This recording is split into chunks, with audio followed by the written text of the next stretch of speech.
রাজনৈতিক দলগুলো। ধীরে ধীরে আমরা আসছি ক্ষমতার প্রেক্ষাপটে রাজনৈতিক দলগুলো। রাজনৈতিক দলগুলো অনেকটা ধরুন আপনি কি বলবো? আপনি একটা চৌবাচ্চার মধ্যে ছিলেন। বিশাল একটা চৌবাচ্চা বা একটা পুকুরের মধ্যে ছিলেন।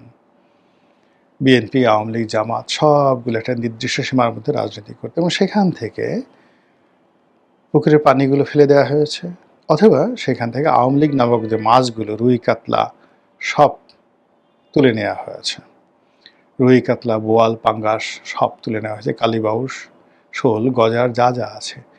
এখন আওয়ামী লীগের সেই যে রুই কাতলাদের ভয়ে যারা মানে আপনি জানেন যে এক বড় মাছ ছোট মাছকে খেয়ে ফেলে, ট্যাংরা, পুঁটি, কই থেকে শুরু করে যে সকল ছোট ছোট মাছ যারা কাদার মধ্যে লুকিয়ে থাকে, তো এই মাছগুলো চলে যাওয়ার কারণে এই সমস্ত মাছগুলো মানে ছোট ছোট মাছগুলো কাদার মধ্যে থেকে বের হয়ে এসেছে। এখন বাইম মাছ সে গোকরা সাপের মতো ফনা ধরেছে, কুচিয়া সে ভাব দেখাচ্ছে সে অজগর হয়ে গেছে, ট্যাংরা সে ভাব দেখাচ্ছে সে যেন আইড় মাছ হয়ে গেছে, পাবদা মাছ সে বোয়ালের মতো ভাব নিয়ে হা করছে, পুঁটি মাছ সে রুই কাতলার মতো হা করছে। তো এরকম একটা পরিবেশ পরিস্থিতি আমাদের এই সমাজের যে রাজনৈতিক অঙ্গন সেই রাজনৈতিক অঙ্গনে আমরা প্রতিনিয়ত দেখতে পাচ্ছি। যে যা নয় সে সেই জিনিসটি পারফর্ম করার জন্য চেষ্টা করছেন।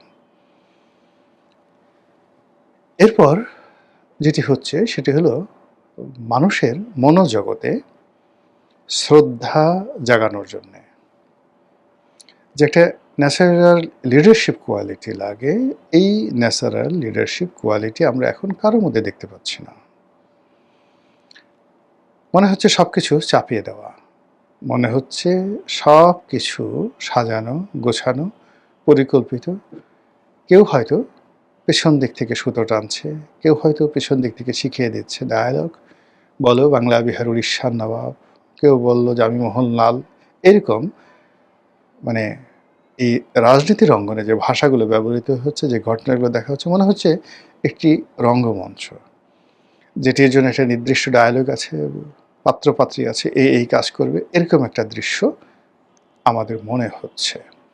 আর এই মনে থাকার ফলে আমাদের যা হয়, সারা রাত জেগে আমরা যাত্রা গান দেখি, নাটক দেখি, সিনেমা দেখি, আর ওখান থেকে বের হয়ে আসার পর মুহূর্তের মধ্যে আমরা ভুলে যাই এবং আমরা আমাদের জীবনযুদ্ধে ঝাঁপিয়ে পড়ি।